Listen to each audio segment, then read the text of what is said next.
Hi, good morning. This is Meg. Hi, Lini.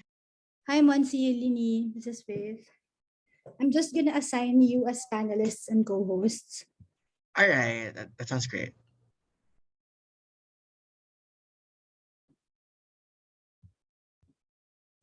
Hi, Faith. Hi, Lini.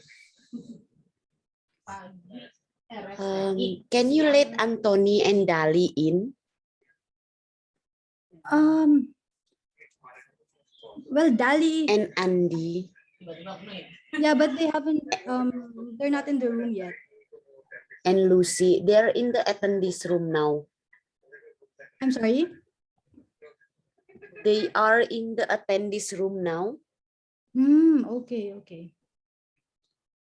Okay, so. Oh, I can do that actually. I'm doing it now.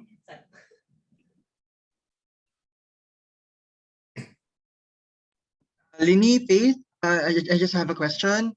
Yeah. Is there any way for our other team members in our research program, can they also watch the Yeah, event? they can. There's a did you receive the feed loop link? They can Right. watch via feed loop. Feed loop. All right. I think I saw that. Yeah, there we go. So they just have to access that, They right? need to register. They need to register to be able to show the show. Okay. All right. Thank you. Hi, Lucy. Hi, Anthony. Hi, Andy. Hello all. Hello. Dali, can you check Ryan, please? Sure. Thank you.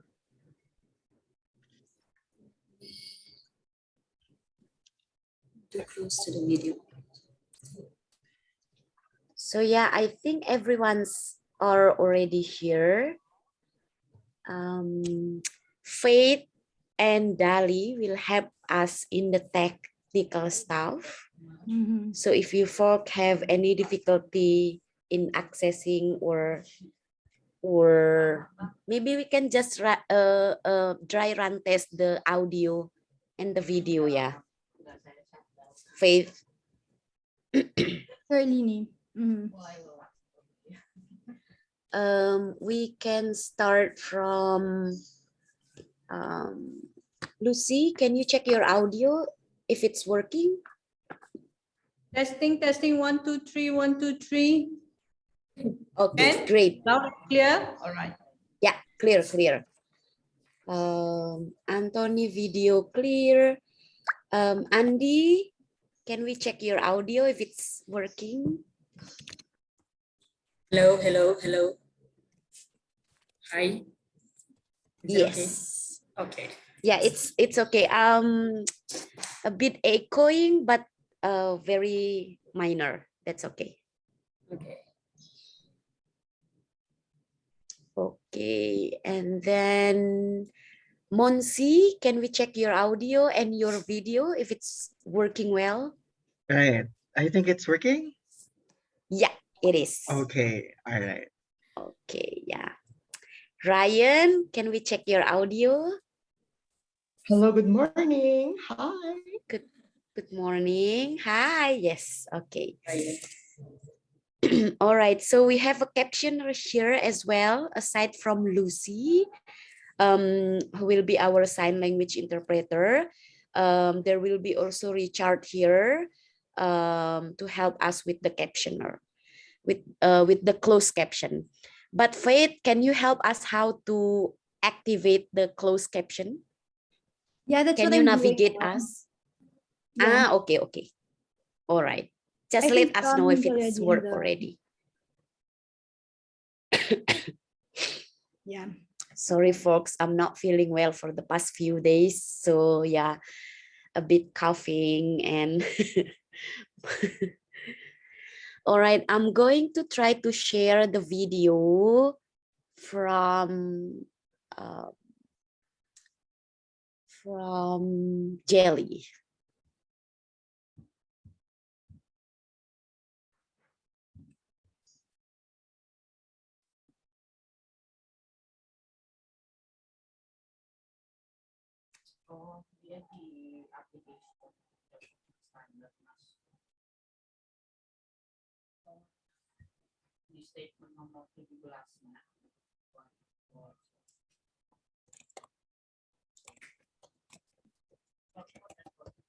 Can you hear them all? Can you?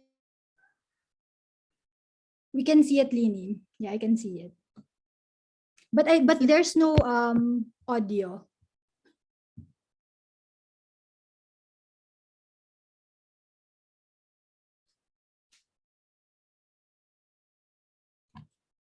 Can't hear anything. My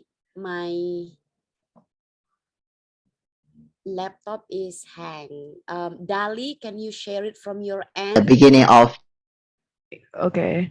coup in Oh, February there is sound. 2021. LGBTIQ area Now I there just is stopped sound. the have share. actively invoked. I Yeah. just stopped the share. Okay, I'll share.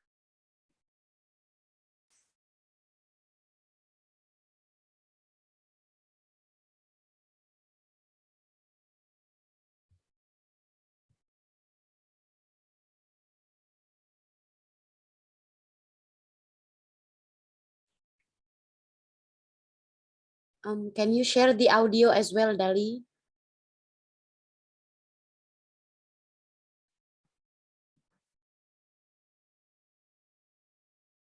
Click the share screen in the right side, and then in the setting you will find maximize audio screen.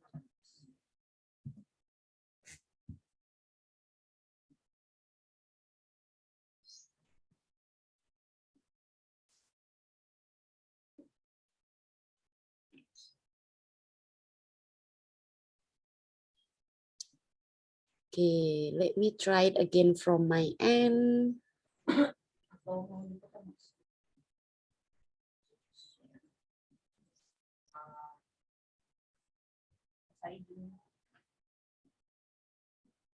In protest against the coup and join civil disobedience movement. Can you hear it now? Yeah, it works. Okay, okay then. And at the same way to the ethnic part, as most of the foreign industries and Okay, it's working, yeah? It is Yeah, it's working. working. Okay. Thank God. Okay, I think we will start very soon. Faith, just give us a go ahead. A Yeah, go. we can start by 10:15, exactly at 10:15. Now it's 10:15. Is it my It's we 10:13. still have More. We 2 have 2 more minutes. minutes. Sorry. Yeah. It's my okay. In that case, let me try another audio, another video if it's working.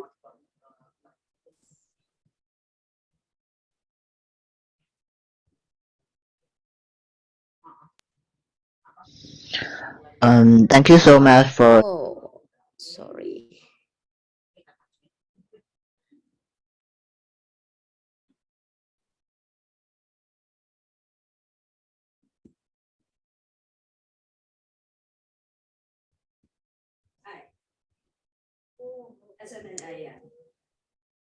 Okay, I think I need to stop.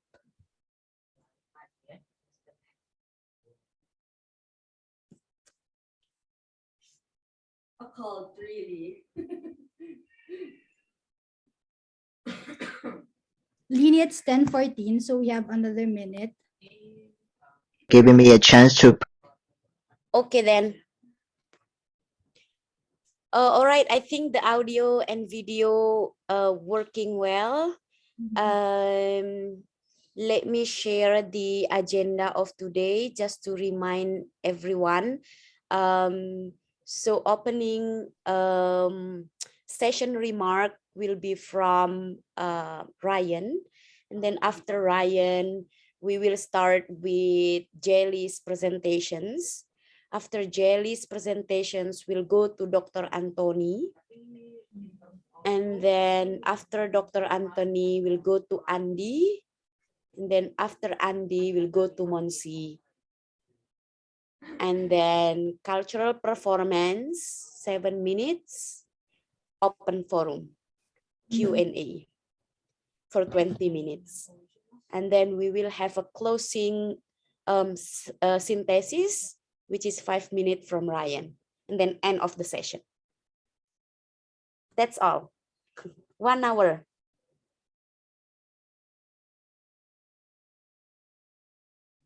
Okay. Okay, everyone good? Faith, we are all good. Just give us go signal if it's the time.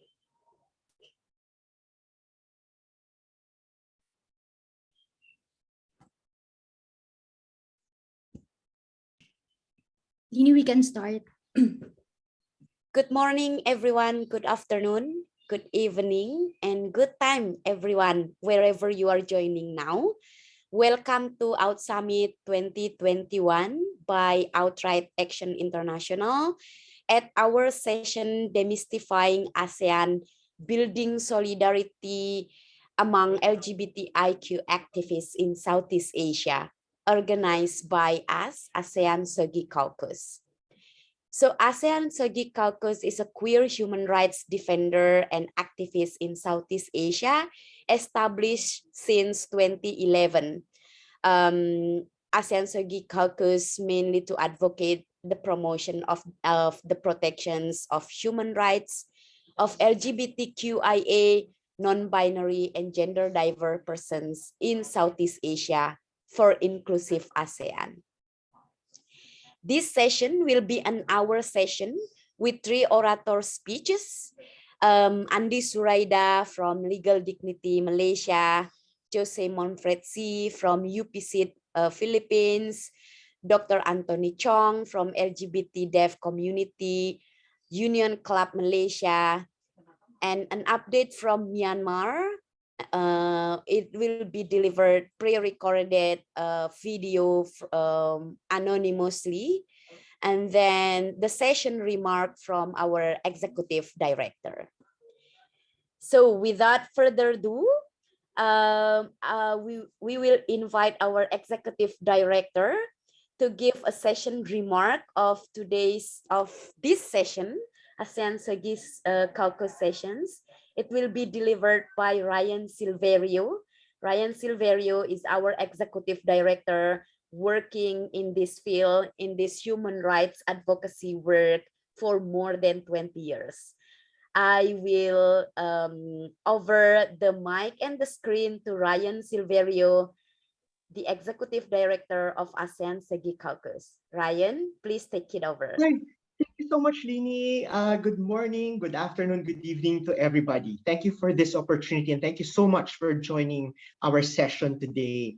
So the running theme behind our session is the concept of solidarity. So solidarity in this context means 3 things. First, it is a human right. Second, solidarity is a key principle from which our political actions are anchored from. And then third, solidarity is our counter-narrative to the continuous alienation, invisibilization, and disregard of LGBTIQ human rights within the ASEAN region. If you can see, in the past few months, the current pandemic has ignited various acts of local solidarity. There are creation of community kitchens, food pantries, distribution of dignity packs, and collective fundraising. And there are countless of creative ways how LGBTIQ groups expressed solidarity even through art. Solidarity has repeatedly been reflected in countless statements, slogans, and other advocacy messages by LGBTIQ groups across the region. And solidarity has been a rallying force behind collective campaigns in response to human rights crisis in the likes of Myanmar, in the pro-democracy movements in Thailand, and recently in the human rights crisis in Afghanistan. It's important to underscore that when we talk about solidarity, it's not just a loose or a highfalutin concept, but it is a human right. The right to international solidarity, which is fairly new, has been further elaborated by the UN independent expert on human rights and international solidarity. And this is reflected in the draft declaration on the right to international solidarity, which is still yet to be adopted by UN member states. So the definition goes, the right to international solidarity means expression of a spirit of unity amongst individuals, peoples, states, and international organizations, encompassing a union of interests, purpose, and actions, and the recognition of different needs and rights to achieve common goals. So this concept itself is not limited to international assistance, aid, charity, or humanitarian assistance. It is a fundamental concept of mutually reinforcing relations amongst persons, peoples, groups, and nations, an essential binding element that underpins global partnerships and in addressing structural inequalities. So as a human right in itself, it is anchored on the principles of justice, equity, peace, non-discrimination, and most importantly, the right to self-determination. Solidarity calls for equitable, just, and fair partnerships. Now, solidarity itself entails collective actions to address, to prevent, or to respond to the impact of emergencies or disasters or conflicts or situations that are seriously affecting the enjoyment of human rights. It's also about collectively creating or safeguarding existing spaces and enabling marginalized groups to influence decision making. Solidarity, and more importantly, it seeks to eradicate unjust economic or political arrangements. And I think this is so important because LGBTIQ activists over the past few years have continuously danced with neoliberal and corporate actors who capitalized on inclusion and diversity, yet perpetrate unjust trade and financial consequences to the global south. Now let's put this context of solidarity within ASEAN. As you know, ASEAN is a very problematic and extremely challenging space for LGBTIQ human rights defenders. And our speakers today will elaborate on this further. There are deeply ingrained anti-LGBTIQ narratives espoused by a whole range of non-state and state actors. There is an unholy alliance of conservative or extremist cultural or religious forces, for example, Islamist groups, conservative Christian groups, and right-wing political actors, for example, political dynasties and military junta and authoritarian regimes. These narratives play on a skewed interpretation of democracy. Of course, tyrants would want to put political legitimacy towards themselves, so they would like to play with democracy. But their concept of democracy is hinged on absolute majoritarianism. And this absolute majoritarianism is played against LGBTI human rights advocacies. Their strategy is to divide the public into a majority to whom they represent or whose interests they vow to defend, and the minority they perceive as the other. We see in the region how such regimes defend the heterosexual and cisgender majority in the expense of the rights and dignity of the so-called LGBTIQ minority, which is us. This divide is not limited to national level politics, but also how ASEAN seeks to erase LGBTIQ rights claims in the way that they do not defend these rights because they do not reflect a consensus amongst ASEAN member states. Now, how can solidarity be a counterforce or a counter narrative within ASEAN level activism? I'd like to put forward three ideas. First, solidarity fosters the shaping of an inclusive political identity. Second, solidarity maximizes the pre-existing strengths of the LGBTIQ human rights movements in undertaking cross-border actions to directly address our pressing needs, while at the same time galvanizing strength to push for government accountabilities. In a sense, we create alternative systems of cooperation while reforming the institution called ASEAN. And then lastly, solidarity fosters a community. We build a space for norm internalization. Human rights activists for a long time always say human rights as a way of life. In our case, we want to have a space where queer folks live queer lives authentically with dignity, responsibility, and community. Thank you so much, and I hope you enjoyed the discussion today. Back to you, Lini. Thank you so much, Ryan, for the session's remark, which is very, very powerful to remind us all about the importance of solidarity.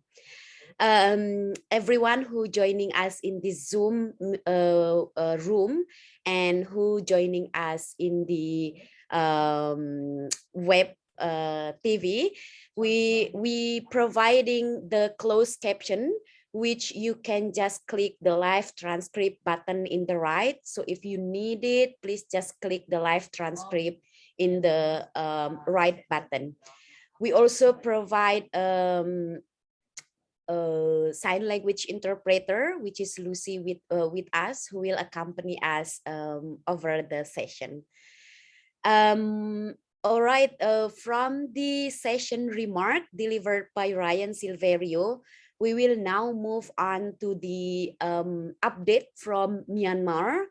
But due to safety and security reason, our speaker will deliver this update in pre-recorded and anonymously. Everyone, please listen to this update from Myanmar.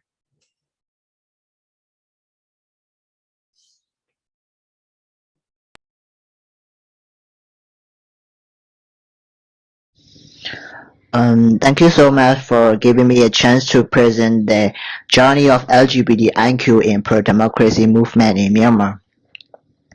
I am an LGBT activist from Myanmar, so I would like to share the current situation that we are facing in Myanmar as an LGBT person and our involvement to fight against the military coup and what we want and what we are fighting for.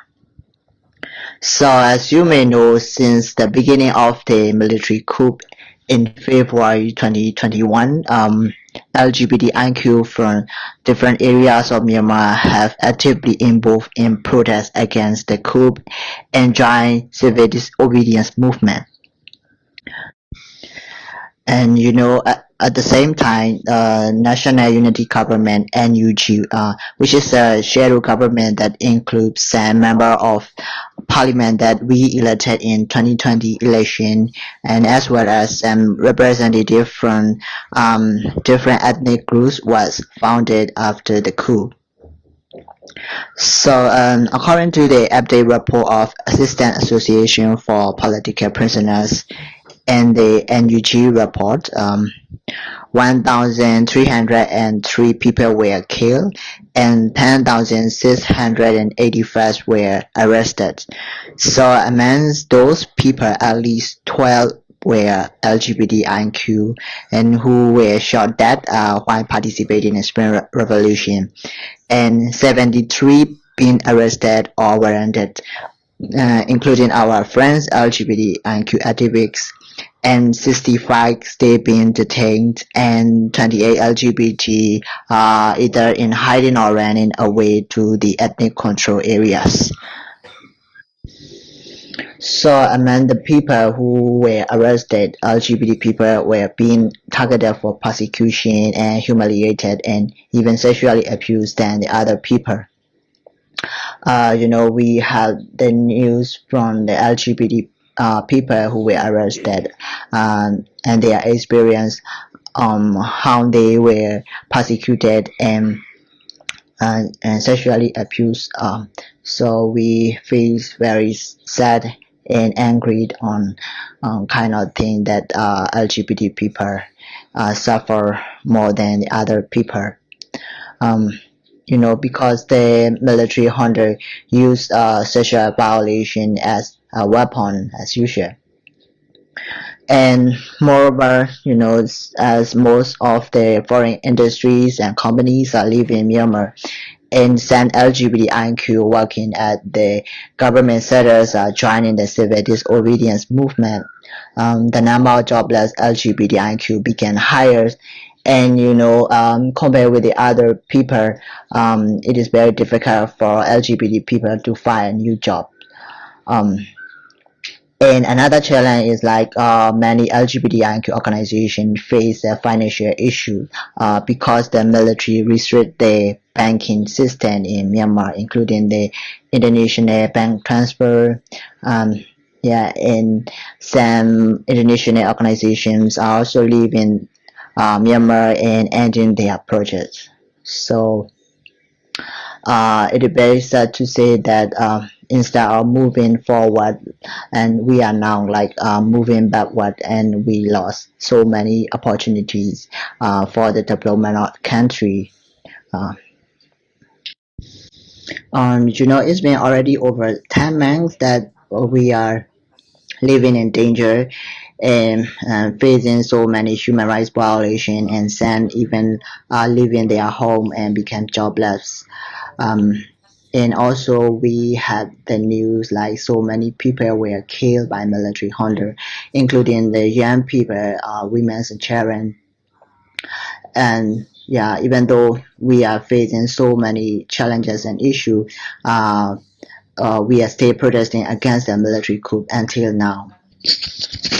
So I understand that we all have so many issues to consider in your country, but I would like to request you to listen what is happening in Myanmar and support us in the way you can.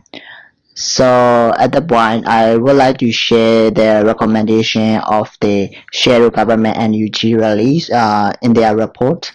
Um, for example, like support a call to refer of the Myanmar situation to the International Criminal Court (ICC), establish coordinated arms embargo against military as well as targeted sanction against the military's business, support monitoring, documentation, and reporting of human rights violation and gender-based violence or LGBTIQ people in Myanmar, and support general funding and technical assistance to LGBTIQ groups. So that would be my presentation. And would like to say that however, we will continue fighting not only to win the federal democracy, but also to have a government and society to respect LGBTIQ rights and to have an equal opportunity in Myanmar. Thank you so much for listening my sharing, and I hope it is represent the voice of LGBT in Myanmar. Thank you.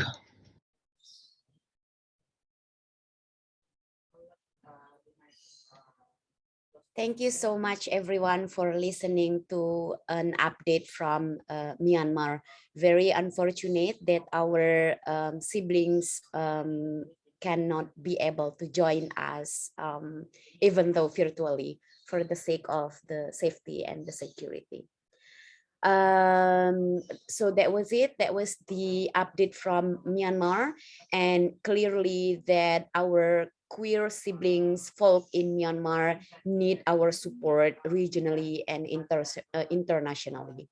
So let's show that support, let's show that solidarity always. Moving on, let's move to the speech from Dr. Anthony Chong. Dr. Anthony Chong identified himself as a deaf person and a gay man. He graduated with a PhD degree in sociology and 2 masters, namely linguistic and deaf studies. He is an activist for more than 20 years with multiple roles as advocate, educators, facilitator, speaker, researcher, and not just for the regular deaf community, but also for deaf LGBTIQ community. He presented paper related to Malaysian deaf people and published article related to identities and BIM. He also co-authored book on BIM.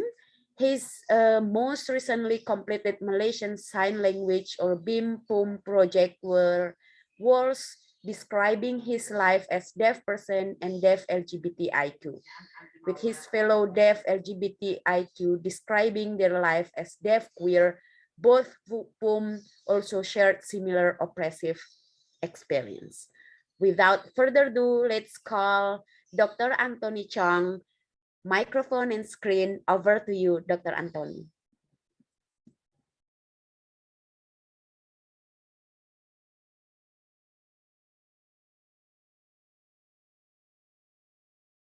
Hello, everyone. I'm deaf myself, and it's hard to describe. I'd like to share with you about facts about deaf people in Malaysia. It's already difficult to live as a deaf person in mainstream society, as many people are ignorant about deaf people and do not understand that we are a linguistic minority. We experience poor access to information because of the ignorance of others, not because of our deafness.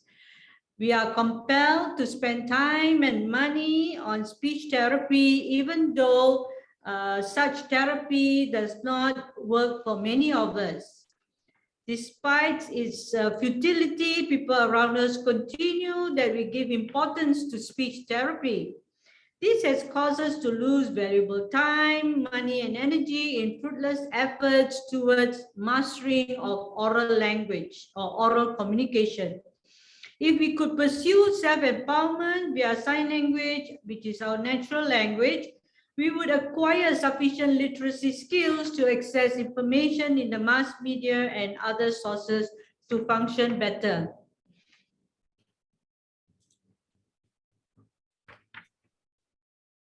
Our lives become complicated when we realize that we are not heterosexual.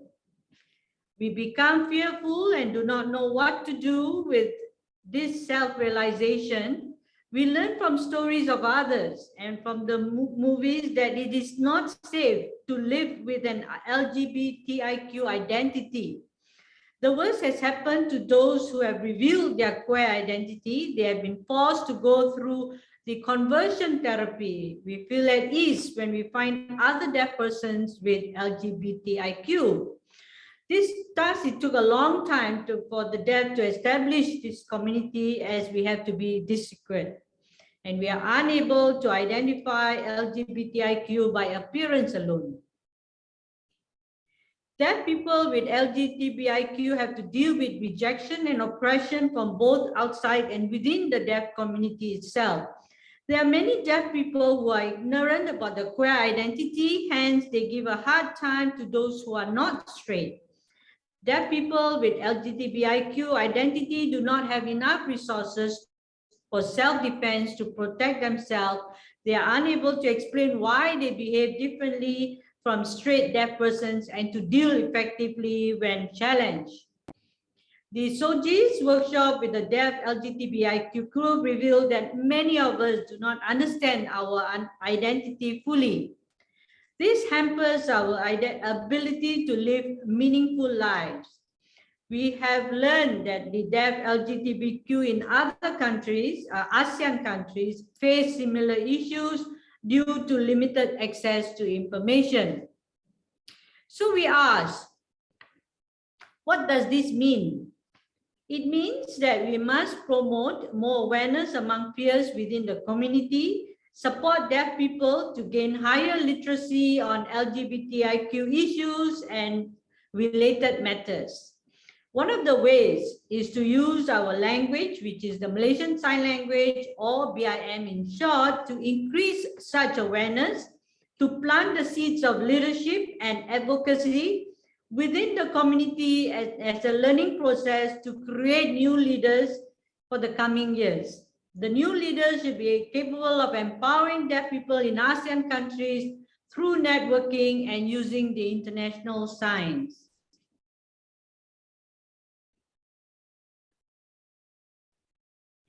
In Malaysia, we tend to use our disability identity to seek help whenever we face obstacles or difficulties in the mainstream society. It is much easier to seek help from the mainstream society by using our disability identity rather than our LGBTIQ or linguistic minority identity. I conclude by sharing, whenever you see us smile, it does not mean that we are happy with our lives. It's just that we need to appear and satisfied with what we have so that we do not sink into depression. Let us continue fighting for what's right for deaf people with LGBTIQ identities. Thank you very much.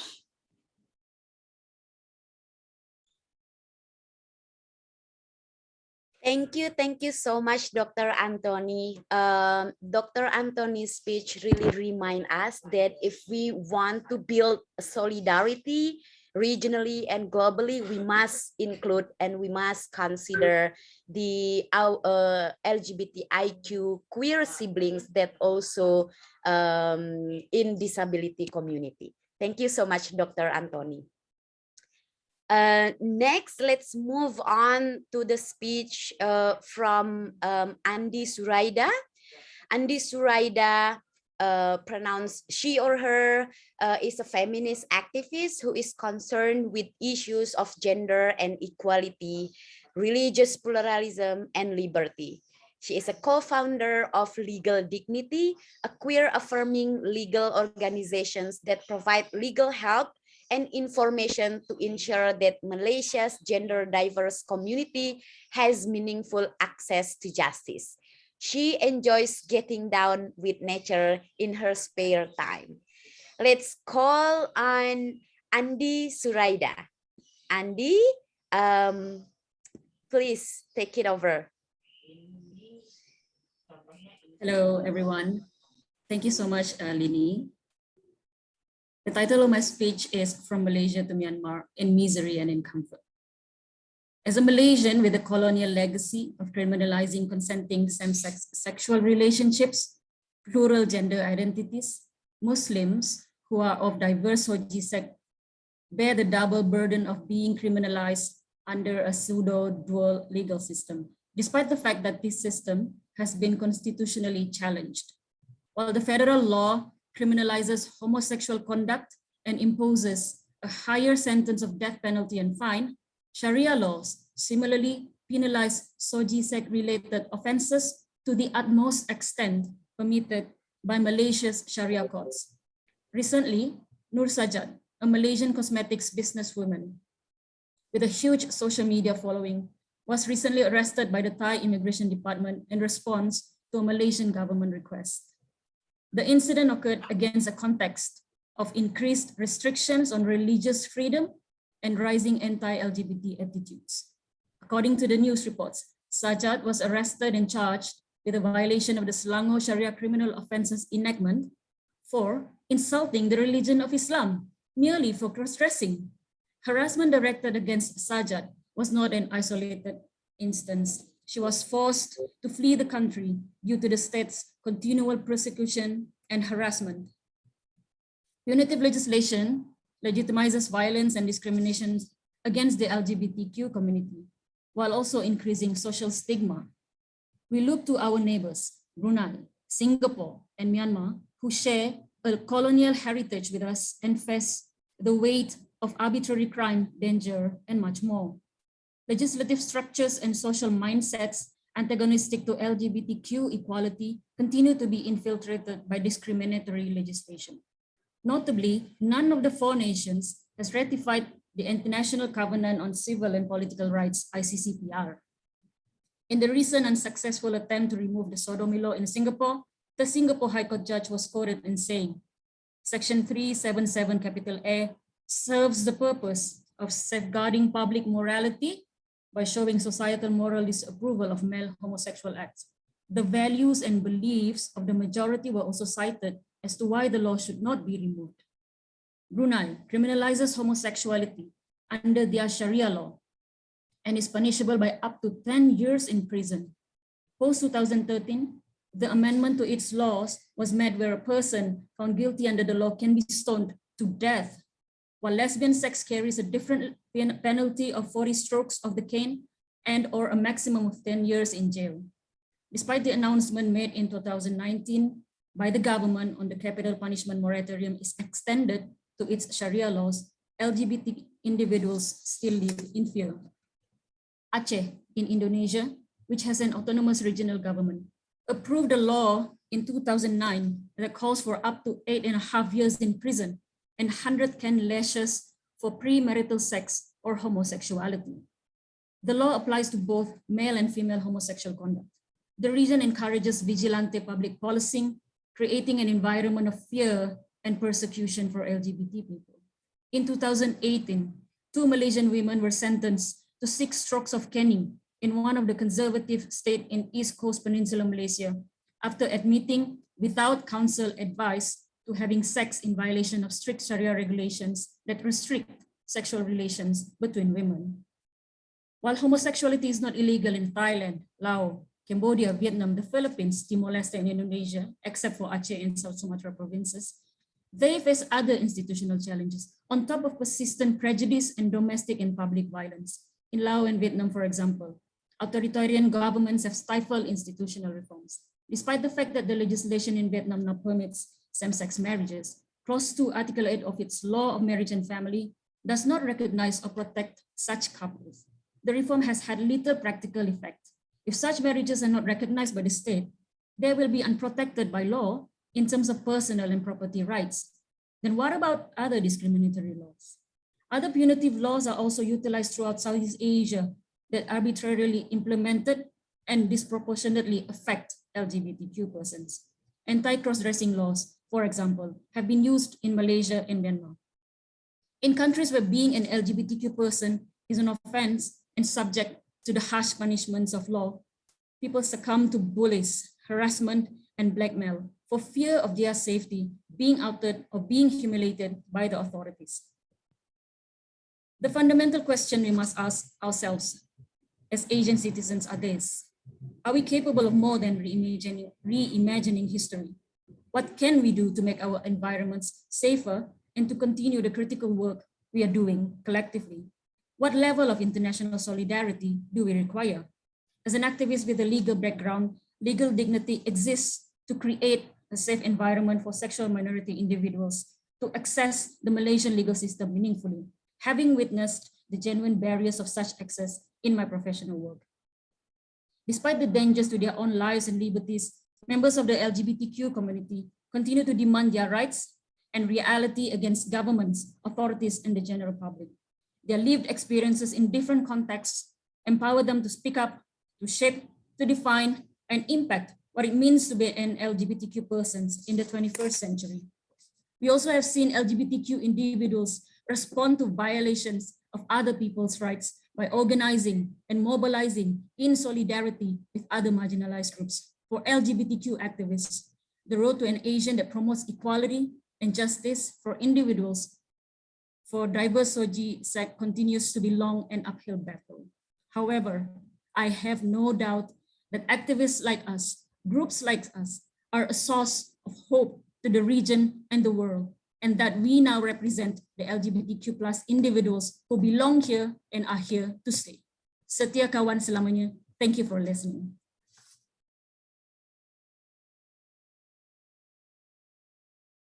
Thank you so much, Andy. It was very, very powerful and moving speech. Thank you so much for sharing it with us.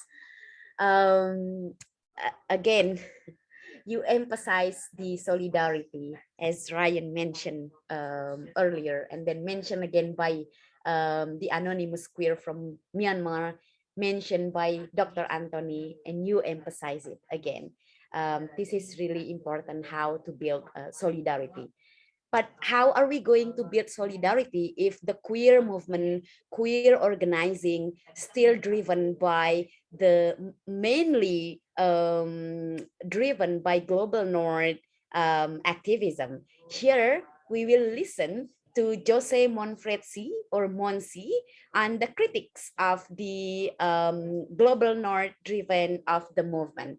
We will listen to Monsi. Monsi will give you, please take it over the microphone and the screen.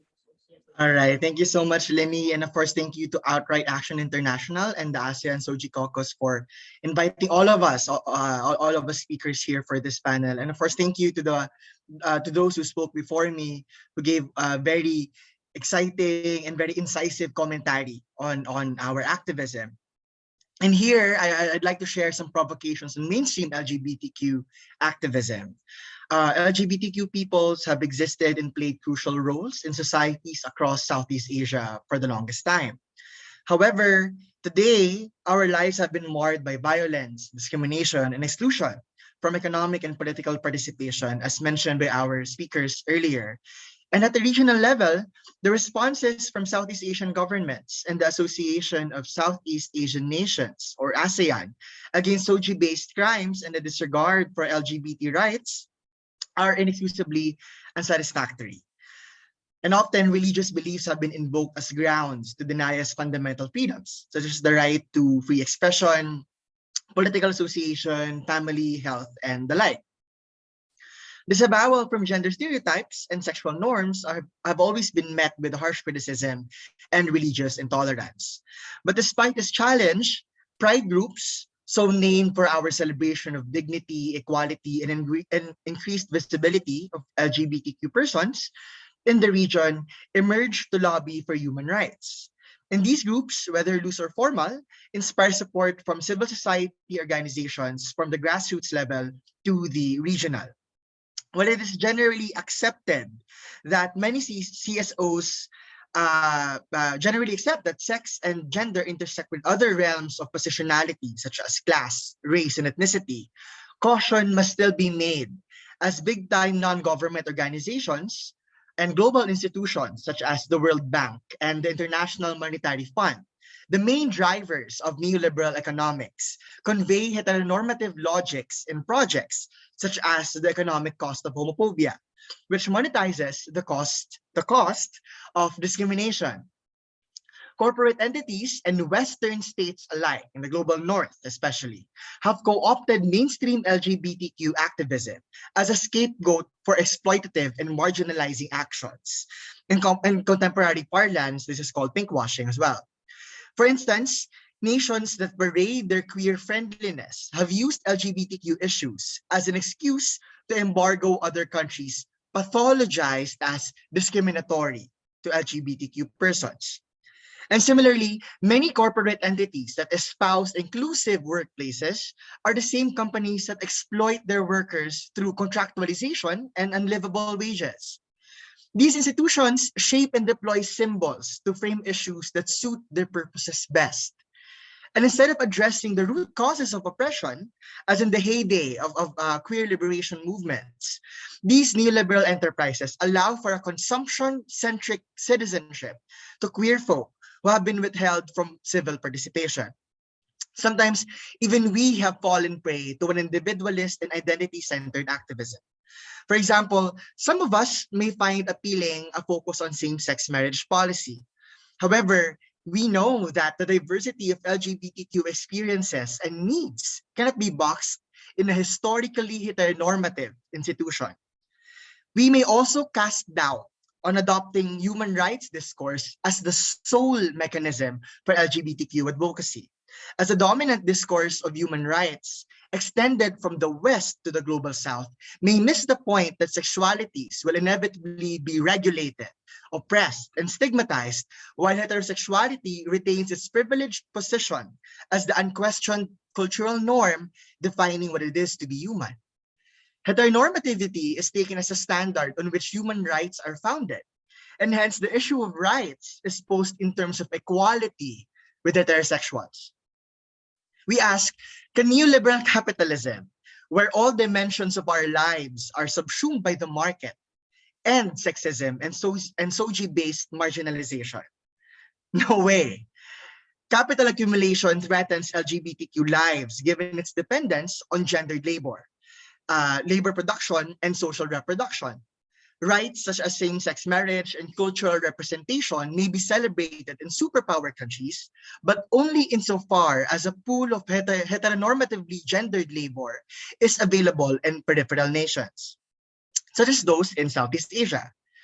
Neoliberal economics depend on the very cultural institutions that exclude and marginalize LGBTQ peoples. It guarantees the production not only of children, or the next generation of workers, basically, but also of heterosexism and homophobia. The ASEAN way, working within a neoliberal framework, ensures that profit trumps over queer experiences. The ASEAN diplomacy of non-coercive, consultative, and consensus-seeking interactions and decision-making disallow it from openly discussing issues with domestic political implications, such as justice for LGBTQ peoples in the face of recent tyrannical regimes. Economic integration with superpower countries is the primary objective of ASEAN. Hence, queer politics in the third world concerns imperialism and underdevelopment. Fighting for gender equality must mean liberation from poverty, socioeconomic dependency, and barriers to political participation imposed by the elite class upon the majority of populations. Solidarity then must be the core of LGBTQ activism. This is a product of people-to-people interaction that works hard to overcome social inequalities along with systematic transformation of societies.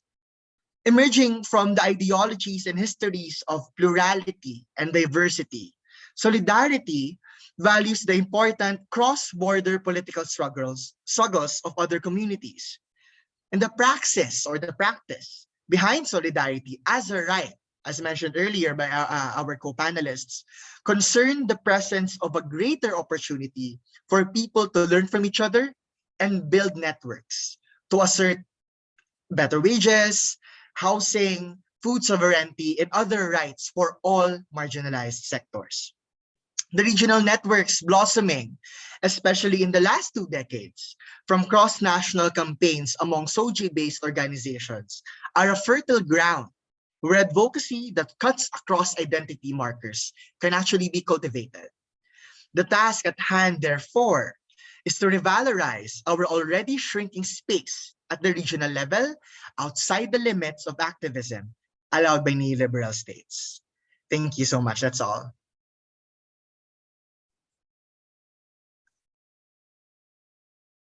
Here, here, here. I was like, I want to cheer you up in the middle of your speech. That was really great. That was really powerful, Monsi. And yeah, again, you emphasize the solidarity, the importance of building the solidarity. I would like to give the participants and the listeners to to digest all the messages delivered by our speakers. And then if you have any questions or comments, please leave it in the chat box or in the Q&A column. In the meantime, we would like to share you a pre-recorded cultural performance prepared by us. I hope you enjoy this. While please again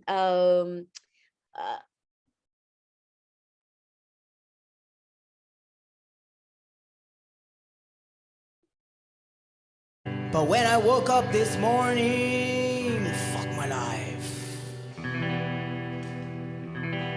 I woke up gay. So I rang my boss at the office.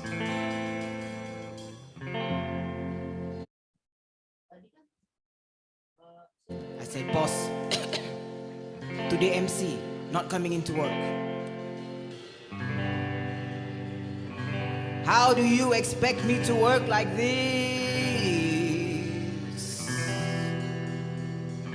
I'm just too fucking gay.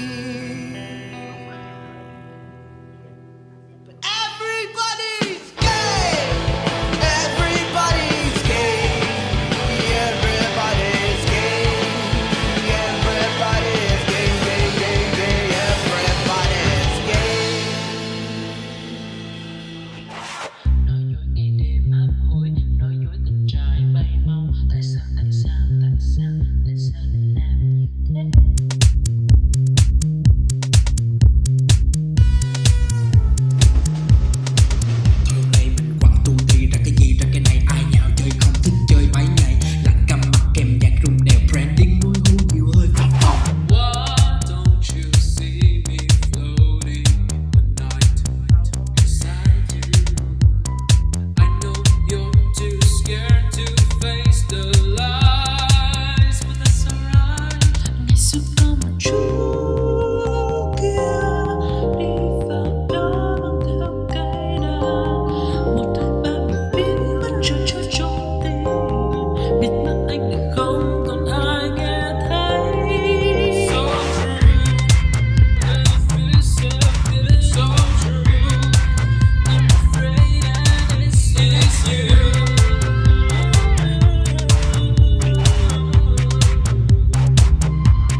Ini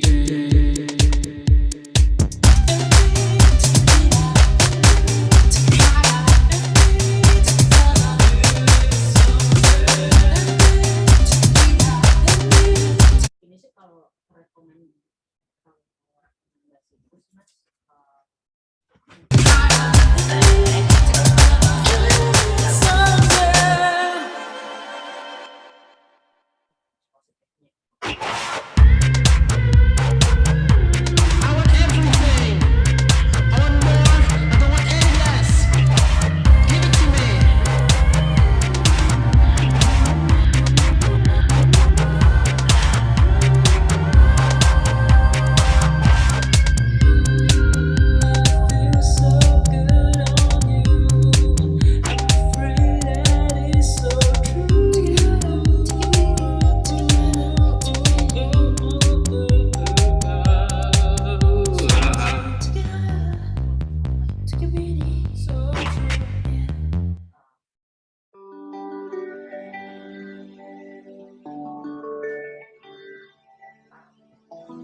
깍지친 눈에 고려가 불회가 나의 배안나 이곳서 내자 The dilemma a chain 납조도 통내디자 잠깐 것만 여가 배차체 외차 외고만 해자며 공고만 해두며 상처받고 예가가 나고 와이원해 고자 But I'm young for you They don't want to let you Ooh, hey 나고 내 친구를 자연아 You died alone Follow it till I'm Ooh, hey 나고 legendary giant legendary giant legendary giant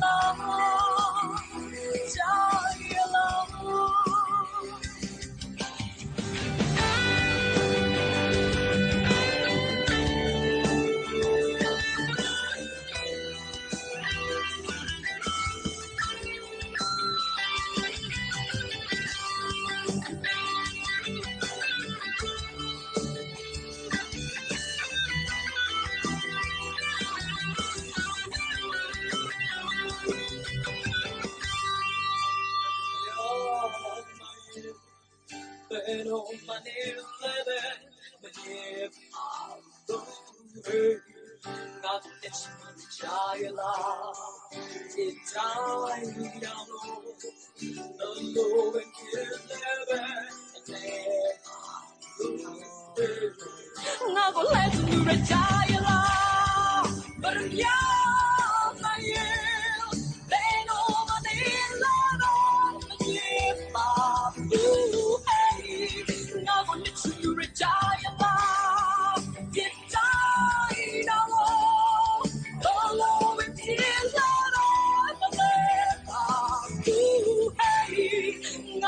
Legendary giant, legendary giant, legendary giant,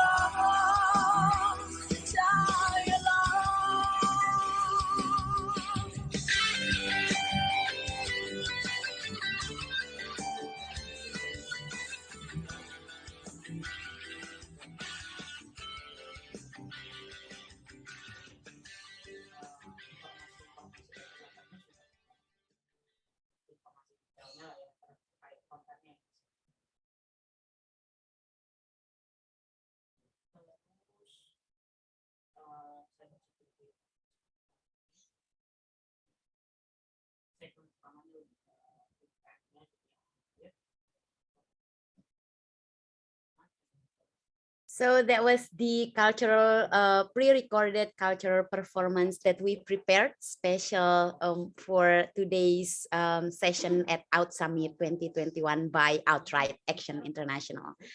All right, everyone, we have 10 minutes left. And then we will open a Q&A. We saw that there's already a Q&A in the chat box. From the executive director of Transmasculine Philippines, Matt Reyno. The question is for all the panelists. How were you able to build connection between different activists in ASEAN? And what are some ways that we can help each other despite the disdain between countries? So here is the questions. Anyone who want to respond? Please, maybe we can start from Dr. Anthony. Do you want to respond to the questions? Sure. Sure, please, Dr. Anthony. Okay, I'd like to respond. It is rather difficult for the networking among this deaf community or LGBTIQ, because previously in Japan, there was one transgender who transgender who wants to. Okay, let me repeat. Yeah.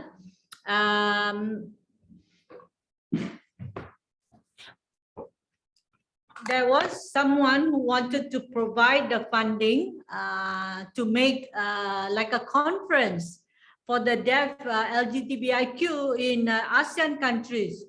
However, when we wanted to connect, it was difficult, and it was only through personal friends.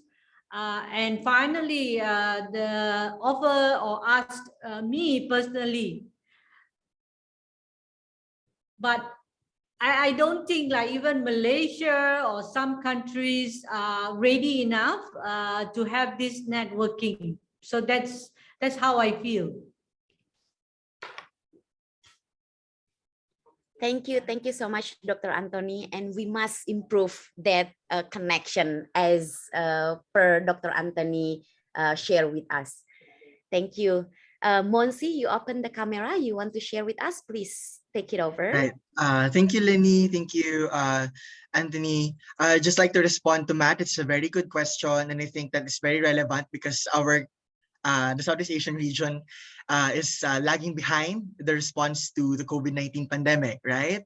Definitely, although it's very limited, there are so many ways for us to continue our solidarity, our practice of solidarity, even despite the distance.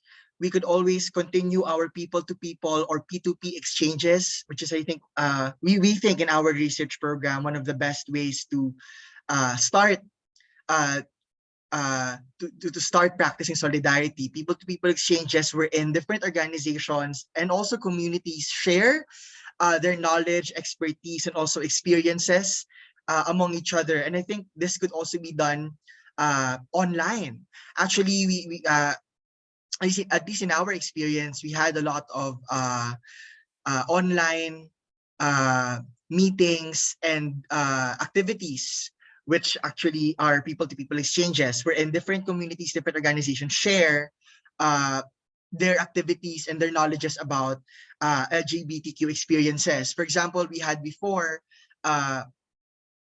some kind of alternative school in Lao, and they were able to meet with indigenous peoples in the Philippines. And of course, the commonality of struggles between these two communities are very different at first, but later on they have realized that they both fight, or they both forward LGBTQ rights, albeit in different ways, because indigenous peoples have their own different ways of framing sexuality and gender that may be more progressive than ideologies that we have drawn from the global north. And so given this, we were able to find and plan activities and campaigns for the future for LGBTQ peoples in Southeast Asia. I think the ASEAN SOGIE Caucus is also doing a project on cultural memory as activism in Southeast Asia, wherein knowledges about pre-colonial LGBTQ identities across the region are being collected, documented, and disseminated. And this is also another way of solidifying our solidarities, acknowledging the fact that it is colonialism and later on imperialism that actually limited and discriminated against LGBTQ persons in the region. But our cultures, our communities uh, have long been fostering LGBTQ identities even before the concept of LGBTQ has emerged, which also came from the global north. So this is really a call to foster solidarity despite our distances, despite the pandemic, and acknowledge the fact that our activism that we may have sourced from the global north, uh, the source is actually the global north itself is actually the source of why we are experiencing discrimination and marginalization today, right? So I think that's very possible. Now we just have to find ways to conduct it online and maybe set plans for the future in a post-pandemic future. Yeah. Thank you. Thank you. Thank you so much, Monsi. I will give a chance for Andy. We have a very short time, but Andy, please respond to these questions. Yeah, I'm just gonna add on like a very short, like a small point to what has been said by Dr. Anthony as well as Monsi. So thank you, Matt, for your question.